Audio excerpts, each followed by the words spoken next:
Rebel star Prabhas హీరోగా నటించిన latest pan India movie the Raja Saab. Maruthi దర్శకత్వంలో హర్రర్ ఫ్యాంటసీ జోనర్ లో ఈ చిత్రం తెరకెక్కుతుంది.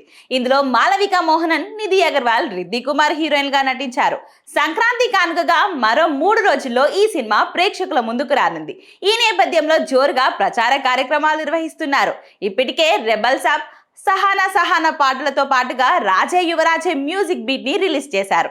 ఈ క్రమంలో చాలా రోజులుగా ఊరిస్తూ వస్తున్న నాచే నాచే అనే మరో సాంగ్ ని తాజాగా విడుదల చేశారు. సోమవారం ముంబైలో జరిగిన ఈవెంట్ లో నాచే నాచే ఫుల్ వీడియో సాంగ్ ని చిత్ర బృందం లాంచ్ చేసింది.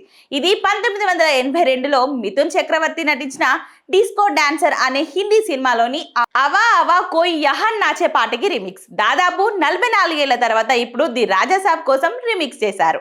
నేటి ట్రెండ్ కి తగ్గట్టుగా music director SS Thaman energetic tune compose చేయగా నాకష్ అంజీస్ బృందం కలిసి ఈ సినిమా పాడారు. నాచే నాచే పాటలో ప్రభాస్ తన స్వాగ్ తో, డాన్స్ తో అందరినీ అలరించారు. ఇందులో నిధి అగర్వాల్, మాలవిక మోహనన్, రిద్ది కుమార్ ముగ్గురు ఒకరికి మించి ఒకరు పోటాపోటీగా స్టెప్పులు వేశారు. ముగ్గురు అందాల భామలతో కలిసి డార్లింగ్ చేసిన డాన్స్ అభిమానులను ఆకట్టుకునేలా ఉంది. ప్రభాస్ కాస్ట్యూమ్, స్టైలింగ్ కొత్తగా ఉన్నాయి. ఇప్పటి వరకు వచ్చిన సాంగ్స్ ఒక ఎత్తు అయితే ఈ పాట ఇంకో ఎత్తు అని అందరూ అంటున్నారు. అయితే ఇక్కడ ట్విస్ట్ ఏంటంటే తెలుగు వర్షన్ రిలీజ్ చేయకపోవడం. థియేటర్స్ లో హిందీ పాటనే ప్రదర్శించబోతున్నారట. ఈ విషయాన్ని చిత్ర బృందం సోషల్ మీడియా వేదికగా కన్ఫర్మ్ చేసింది. అంటే తెలుగు సినిమాలో ఒక హిందీ పాట చూడబోతున్నామన్నమాట.